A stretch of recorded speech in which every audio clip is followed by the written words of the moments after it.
ஐயா இப்ப இந்த நம்ம பிறந்த தேதிய பத்தி பேசும்போது நீங்க பஞ்சாங்கம்ன்ற ஒரு வார்த்தைய குறிப்பிட்டீங்க.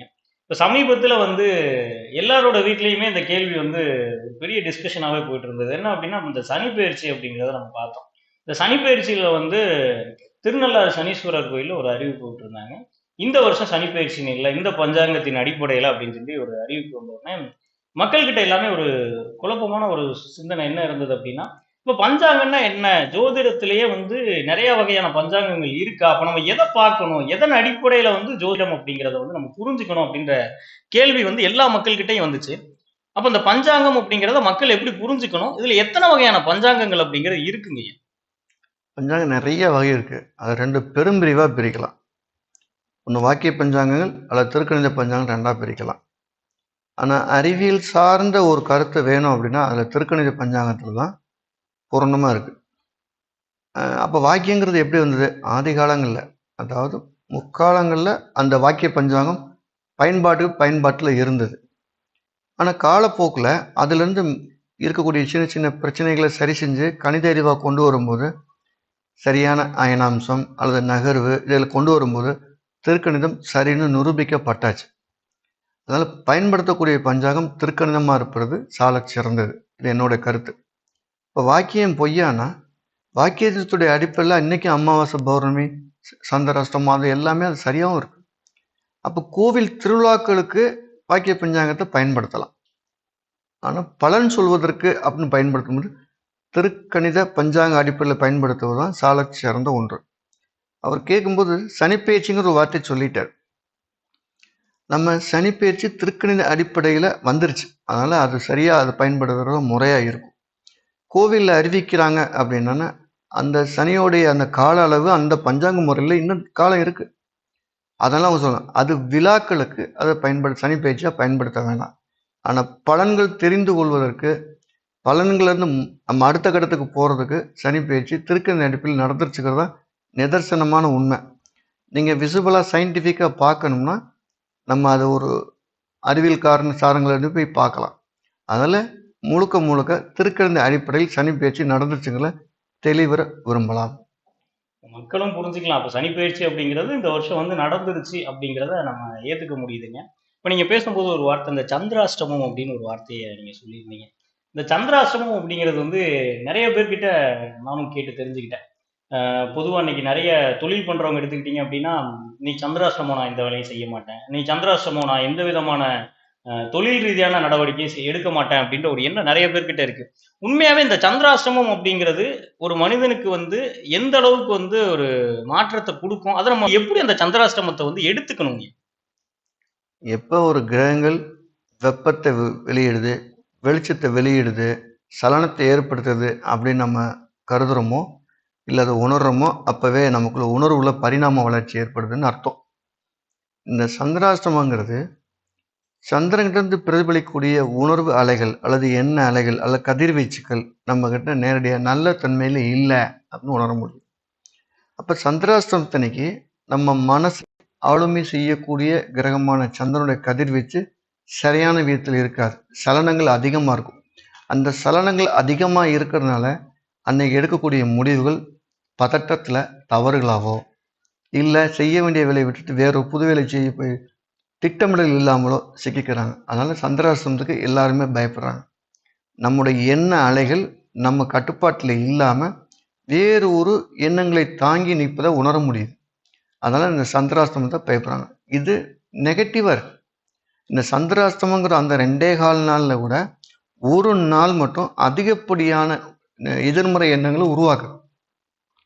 அந்த எதிர்மறை எண்ணங்கள் பதட்டத்தையும் கோபத்தையும் ஆசையையும் தேவையில்லாத உணர்வுகளையும் தூண்டி காயப்படுத்துறதுக்கு அதிகமாக முக்கியமாக இருக்கும்.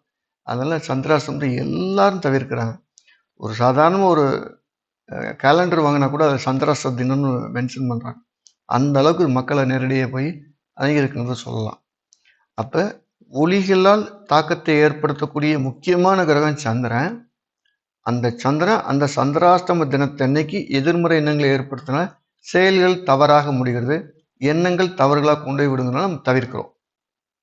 ஐயா, இப்போ இந்த கேள்விகளுக்கெல்லாம் அறிவியல் ரீதியாகவும் உங்ககிட்ட இருந்து சில பதில்கள் வரும்போது, இப்போ நீங்க சொல்றீங்க இல்லைங்களா, இந்த தினசரி கேலண்டர்ல கூட சந்திராஷ்டமம் இன்னைக்கு பார்க்குறாங்க அப்படின்னு. இப்போ கூடுதலா என்ன அப்படின்னா, தினசரி கேலண்டர்ல ராசி பலனே இன்னைக்கு பார்த்து வாழ்க்கை நடத்தக்கூடிய நிறைய மக்கள்கள பார்க்க முடியுது.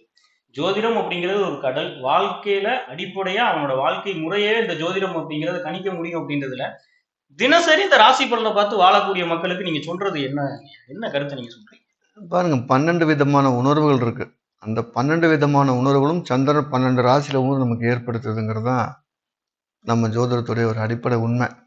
அப்ப பிறந்த கால ராசிக்கு கோச்சாரத்தில் இருக்கக்கூடிய சந்திரன் எங்கெங்க போதோ அந்த உணர்வுகள் அன்னைக்கு மேலோங்கி இருக்கும் அப்படிங்கிற அடிப்படையில் தான் அதை ராசி பலன் சொல்லிட்டு வராங்க. அதோடைய தாக்கங்கள் நேர்மறை தாக்கங்கள் அப்படிங்கிறது ஒரு 40% கீழே தான் இருக்கும். எதிர்மறை தாக்கங்கள் தான் ரொம்ப அதிகமாக இருக்கும். அதனால சந்திராஷ்டமத்துக்கு அவ்வளோ முக்கியத்துவங்கள். மற்ற நாளைக்கு வந்து முயற்சி செய்யலாம், நல்லா இருக்கும் அப்படிங்கிறதுலாம் குறைவாக இருக்கும். அதனால இது வந்து ஒரு எண்ண அலைகள் தான், எண்ண உணர்வுகள் நம்மளை எப்படி தூண்டுதுங்கிறது தான். அதனால் அதுவே தினசரி ராசி பலனே முழு தீர்வு தராது. இந்த எண்ணங்கள் இன்னைக்கு அதிகமாக இருக்கும், இதை நீங்கள் செய்யலான்னு ஒரு கருத்து தான். ஐயா, இப்ப நம்ம இதிலிருந்து நம்ம புரிஞ்சுக்கக்கூடிய ஒரு விஷயங்கிறத நம்ம எடுத்துக்கலாம். என்ன அப்படின்னா, ஒரு மனுஷனோட எண்ணமும், நேர்மறையான சிந்தனையும் மட்டும் தான் அவனோட வாழ்க்கையில அடிப்படையா இருக்கு. அப்படி இருக்கும்போது, சில நாட்கள்ல அந்த நேர்மறையான சிந்தனைகள் வந்து மாறுதலுக்கு உட்படுது. அப்படிப்பட்ட நாட்கள தான் சந்திராஷ்டமமும், பொது பலன்களாவும் நம்ம வந்து தினசரி கேலண்டர்ல நம்ம குறிப்பிட்டிருக்காங்க. ஸோ அதையே வாழ்க்கையோட நடைமுறையா எடுத்துக்காம, அந்த சிந்தனைகள எப்படி மேம்படுத்தலாம் அப்படின்றத எடுத்துக்கிட்டு நம்ம நம்மளோட பயணத்த தொடர்ந்தோம் அப்படின்னா, கண்டிப்பா வாழ்க்கையில வந்து அடுத்தடுத்த கட்டத்த நம்ம அடைய முடியும் அப்படிங்கிறத ஜோதிட ரீதியா நம்ம இன்னைக்கு தெரிஞ்சுக்கிட்டோம். இந்த கேள்வியிலங்கய்யா இன்னொரு விஷயம் நம்ம கூடுதலா நம்ம பார்க்கலாங்கய்யா. இப்ப என்னன்னா, அஷ்டமி நவமின்னு கூடுதலா ஒரு 2 விஷயம் நம்ம அடிக்கடி நம்ம கேள்விப்படுறோம். இந்த அஷ்டமி நவமிங்கிறது நல்ல நாளா, கெட்ட நாளா? ஏன்னா மக்கள் கிட்ட இருக்கக்கூடியது அஷ்டமி நவமி அன்னைக்கு வந்து எந்த வேலையும் செய்ய வேண்டாம். அப்படின்ற கூடுதலா ஒரு கருத்த வைக்கிறாங்க. அப்போ இது நல்ல நாள்னு எடுத்துக்கலாமா? இல்ல கெட்ட நாள்னு எடுத்துக்கலாமா? பாருங்க, எப்பவுமே கிரகங்கள் ஒரு ஒளிவீச்சின் மூலியமாக சலனத்தை ஏற்படுத்துதுங்கிறத சொல்லிட்டேன். அப்போ இந்த அஷ்டமி நவமிங்கிறது ஒரு எதிர்மறை எண்ணங்களை அந்த நாளில் அதிகமாக கொடுத்துருக்கு. அப்போ அந்த எதிர்மறை எண்ணங்களை அதிகமாக பூமியில் இருக்கக்கூடிய போது சலனமாக இருக்கக்கூடியவங்க, பதட்டமாக இருக்கவங்க, காரியங்களை செய்யாமல் இருக்கணுங்கிறது தான் சொல்லப்பட்டிருக்கு. ஏற்கனவே செய்து கொண்டிருக்கக்கூடிய தொடர் வாழ்க்கை முறையில் இருக்கக்கூடிய விஷயங்களை எந்த சலனம் வேண்டியதில்லை. புது விஷயங்களை செய்யும்போது பதட்டம் இல்லாமல் இருக்கணுங்கிறதுக்காக இந்த அஷ்டமி நவமியை நம்ம தவிர்க்கிறோம். இதுதான் அதோட முக்கியமான விஷயம். எண்ண அலைகளால் பாதிக்கப்பட்டவர்கள் நிறைய இருக்கிறாங்க. அப்போ அவங்க அந்த அஷ்டமியில் போய் ஒரு வேலை செய்யும்போது அந்த செயலை அவங்க வாழ்க்கை தலைகீழ திருப்பி விட்டுருது. அப்போ நம்ம அந்த திதியின் அடிப்படையில் வரக்கூடிய அஷ்டமி நவமி இந்த நாட்கள், இது மட்டும் இல்லை பிரதமை, இந்த நாள்லாம் பார்த்து இந்த உணர்வு அலைகள் நம்மளை எந்த அளவுக்கும் பாதிக்காமல் இருக்கிறதுக்கு இந்த நாள்கள் நம்ம தவிர்க்கிறோம். முதல்ல எப்படி உருவாகுதுன்னு பார்ப்போம். ஒரு சூரியனுக்கும் சந்திரனுக்குள்ள தூர அளவை தான் திதி அப்படின்னு சொல்றோம். ஆத்மாவுக்கும் மனசுக்குள்ள தூரம்.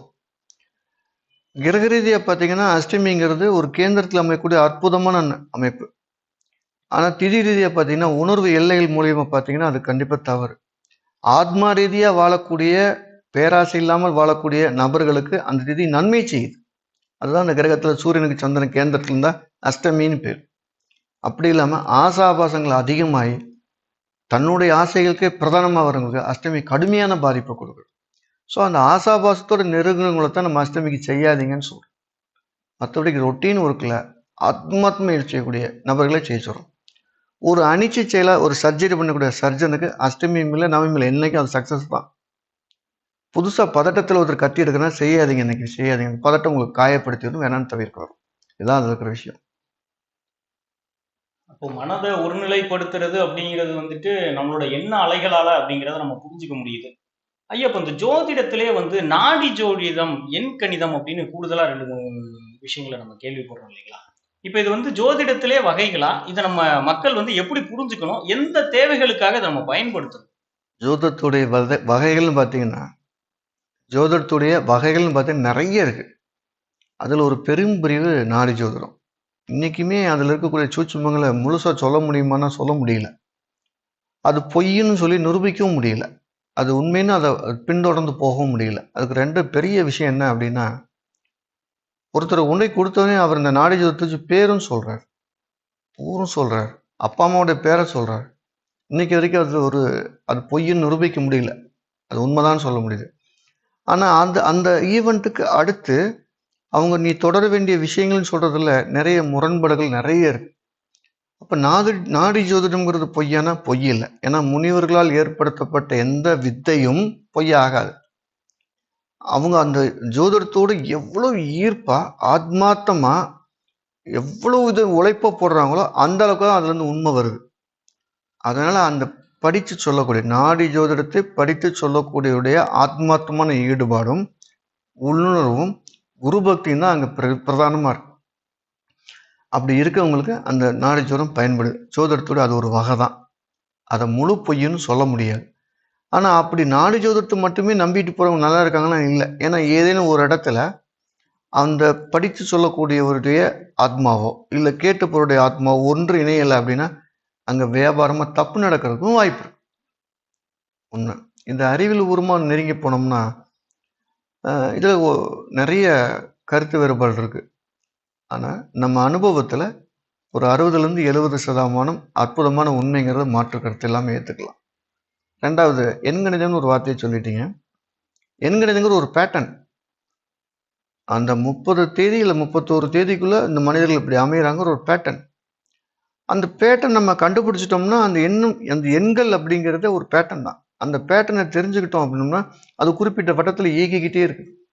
அந்த இயக்கத்தில் ஏற்கனவே ஓடி பழக்கப்பட்ட எண்கணித ஜோதிடர்கள், எண்கணிதத்தை உணர்ந்தவர்கள், அடுத்தவருக்கு வழிகாட்டுறார். கரெக்டாக இருக்கு. அந்த பேட்டர்ன் புரிஞ்சுக்கல அப்படின்னா தப்பு நடந்தது. அப்போ அந்த எண்கணிதங்கிற ஒரு பேட்டர்ன், அந்த பேட்டர்ன் உதாரணமாக ஒரு 17ஆம் தேதினா அது ஒரு பேட்டர்ன், 10ஆம் தேதினா அது ஒரு பேட்டர்ன். அந்த பேட்டர்னுக்குள்ளே ஏற்கனவே வாழ்க்கையில் பழக்கப்பட்டவங்களுடைய வாழ்க்கை வரலாறு இப்படி இருக்குன்னு உணர்ந்தறியும் போது கட்டாயம் அது உண்மையாக இருக்கு. பொய் அப்படின்னா இத்தனை காலங்கள் அந்த வித்தை கூட இருந்திருக்காது, வாய்ப்பே இல்லை.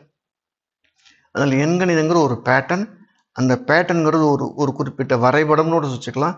அந்த குறிப்பிட்ட வரைபடத்துக்குள்ளே வாழ்ந்து சகிச்சுக்குங்க இல்லை வாழ்ந்து பழகினவங்க அடுத்தவங்களுக்கு வழிகாட்டும் போது சரியா இருக்கு.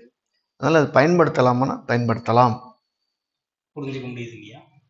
இப்போ இந்த ஆன்மீகமும் அறிவியலும் கலந்த தேடல் அப்படிங்கிறது தான் ஜோதிடம் அப்படிங்கிறத நம்ம எளிதாக புரிஞ்சுக்க முடியுது.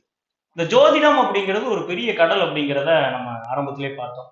இந்த கடல் ஓரமா கடற்கரையில் நின்று வேடிக்கை பார்க்கக்கூடிய இந்த பொதுமக்களும் அந்த கடலை எந்த விதத்துல பார்க்கணும், அதுல என்னென்ன விஷயங்கள் இருக்கு அப்படிங்கிறத அனுபவபூர்வமான புரிஞ்சுக்கணும் அப்படிங்கிறதுக்காக தான் இந்த தேடல் நம்ம தொடங்கணும். இந்த தேடல்ல நம்மளோட கேள்விகள் அப்படிங்கிறது இன்னைக்கு சில விஷயங்களை நம்மளுக்கு கொடுத்துருக்கு. ஒரு மனிதனோட வாழ்க்கையில அவனோட வாழ்க்கையை எப்படி வாழணும் அப்படிங்கிறதுக்கு இந்த ஜோதிடம் வழிகாட்டும் அப்படிங்கிறத நம்ம புரிஞ்சுக்கிட்டோம். அந்த வாழ்க்கையே ஜோதிடம் அப்படிங்கிறது இல்லை அப்படிங்கிறது இன்னைக்கு நம்மளோட குருஜி நமக்கு தெளிவா புரிய வச்சிருக்காங்க. இந்த தேடலோட பயணம் அப்படிங்கிறது இந்த மேற்கொண்டு சில கேள்விகள் மக்கள் கிட்ட இருந்து நம்ம எடுத்திருக்கோம். இதை நம்ம ஒரே நேர்காணல்ல நம்ம பார்க்காம அடுத்தடுத்த கட்டங்களா ஒரு 2-3 பகுதிகளா நம்ம பிரிச்சு பார்ப்போம். அப்படி பார்க்கும்போது இந்த முழு கடலையும் நம்ம கடக்க முடியுமா அப்படிங்கிறதா கண்டிப்பா இல்லை. இந்த முழு கடலையும் எப்படி நம்ம புரிஞ்சுக்கலாம் அப்படிங்கிறத நம்ம ஒரு இலக்கோட ஒரு தேடல் பாதையோட ஒரு பயணம் மாதிரி நம்ம இந்த பயணத்தை தொடரலாம். ஸோ ஹிட் எக்ஸ்பர்ட் அப்படின்ற ஒரு இலக்கோட நீங்க இணைஞ்சிருங்க. மீண்டும் சந்திப்போம் மாண்புமிகு மக்களே. இதில் இன்னொன்று மட்டும் சேர்த்துக்கலாம். இந்த பேசலாமா? இந்த ஜோதிடங்கிறதும் ஒரு பேட்டர்ன் தான். பிரபஞ்சத்தில் எல்லா விதமான சக்திகளும் கலந்துருக்கு. ஒருத்தர் தியானத்துல இருந்து கதை சொல்றார், அதுவும் பலிக்குது. ஒருத்தர் கோடாங்கி அடிச்சு சொல்றார், அதுவும் பலிக்குது. ஒருத்தர் எண்கணிதம் சொல்றார், ஒருத்தர் ஜம்போட அந்த பிரபஞ்சத்தில் கூடிய சக்தியோட இணைந்து செயல்படுறதுக்கான வரைபடங்கள்ல ஒரு வித்தை தான் ஜோதிடம். அப்ப அந்த ஜோதிடத்திலிருந்து அந்த பிரபஞ்சத்துல என்ன சொல்லுவதற்கான அறிவியல் சார்ந்த வரைபடத்தை தான் நம்ம ஜோதிடம் பிரசன்னம்னு சொல்லிட்டு வரோம். நிறைய பேட்டர்ன்கள் எல்லாமே ஒரு குறிப்பிட்ட வரையறையில வாழ்ந்துட்டு இருக்கவங்களுடைய நடைமுறையை தான் திரும்ப திரும்ப சொல்லுது. இந்த பிரபஞ்சம் உணர்த்தக்கூடிய விஷயங்களை ஒரு வரைபடத்தோட எடுத்து சொல்லி அது திரும்ப திரும்ப இந்த வரைபடத்துக்கு உட்காருதுன்னு சொல்றதுதான் ஜோதிடம் சொல்லிட்டு இருக்கு. ஸோ அதை அனுபவிச்சு உணர்ந்துங்க. நன்றிங்க. நல்லது. அனைவருக்கும் வணக்கம்.